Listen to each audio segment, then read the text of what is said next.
The Lord be with you. A reading from the Holy Gospel according to Luke.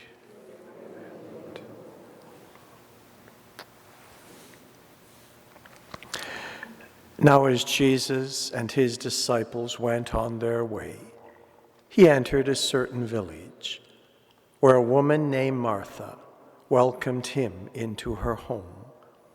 She had a sister named Mary, who sat at the Lord's feet and listened to what he was saying.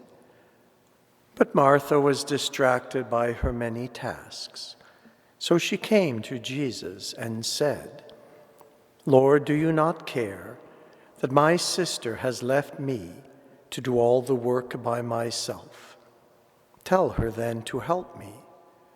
But the Lord answered her, "Martha, Martha, you are worried and distracted by many things. There is need of only one thing. Mary has chosen the better part, which will not be taken away from her." The Gospel of the Lord.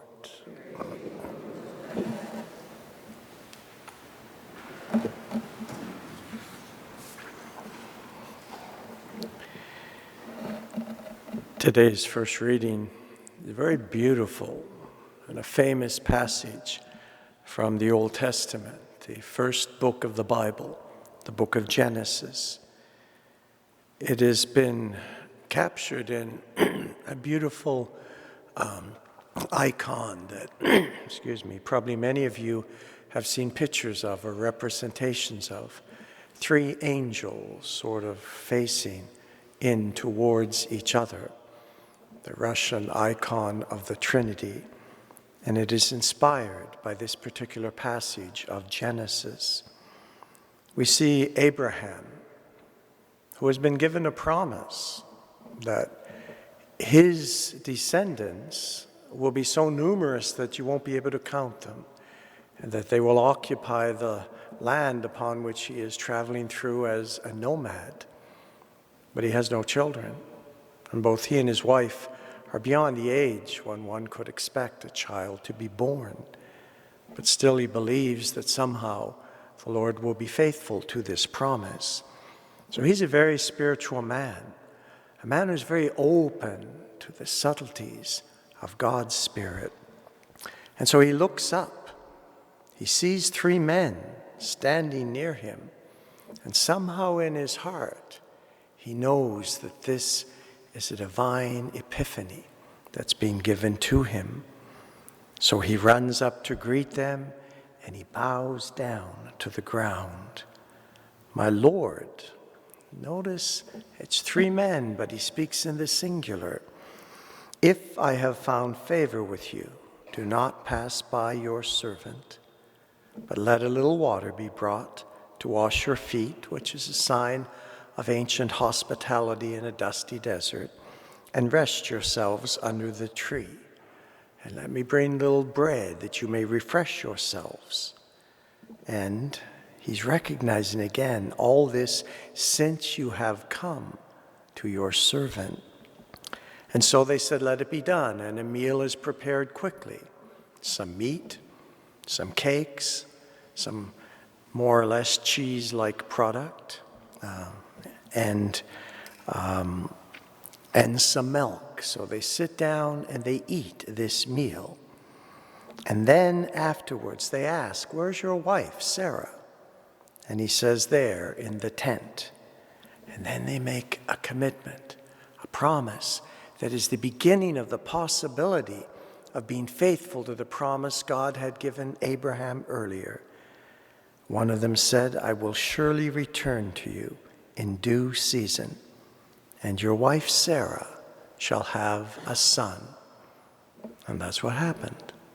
That son, Isaac, was born, and he becomes the beginning of the patriarchs, along with his father Abraham, his mother Sarah, and the beginning of the possibility that the promise that God had given to Abraham and Sarah would have a chance to be fulfilled. And this beautiful icon, in a mysterious way through these angels, is somehow recognizing that when God appear to him. Although he spoke in the singular, he saw in the plural 3 of them. And that's why it is called the icon of the Holy Trinity. Our gospel reading today, Jesus is on his way to Jerusalem. He enters a certain town. St. Luke doesn't name it.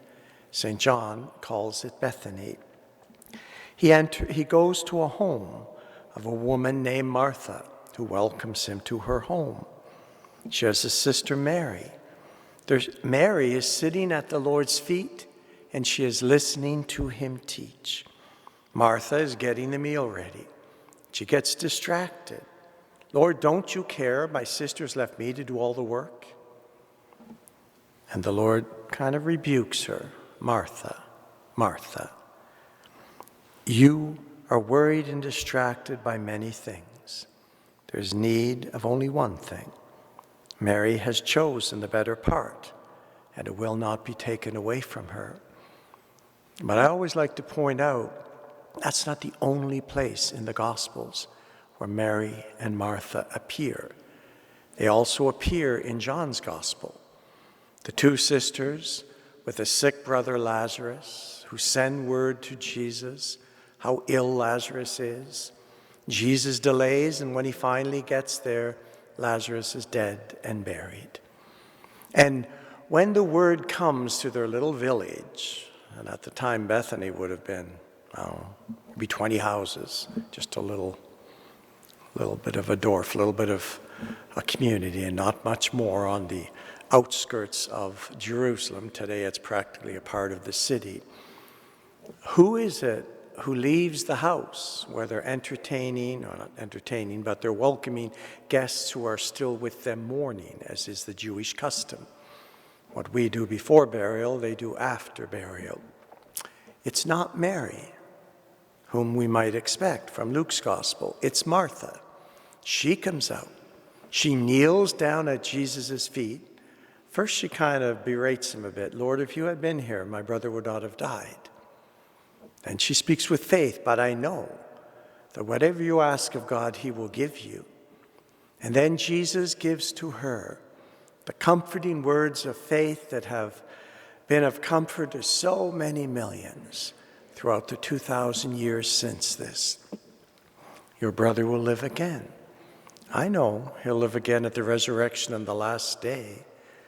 I am the resurrection and the life. Whoever believes in me, even though she dies, shall live. And whoever lives and believes in me shall never die.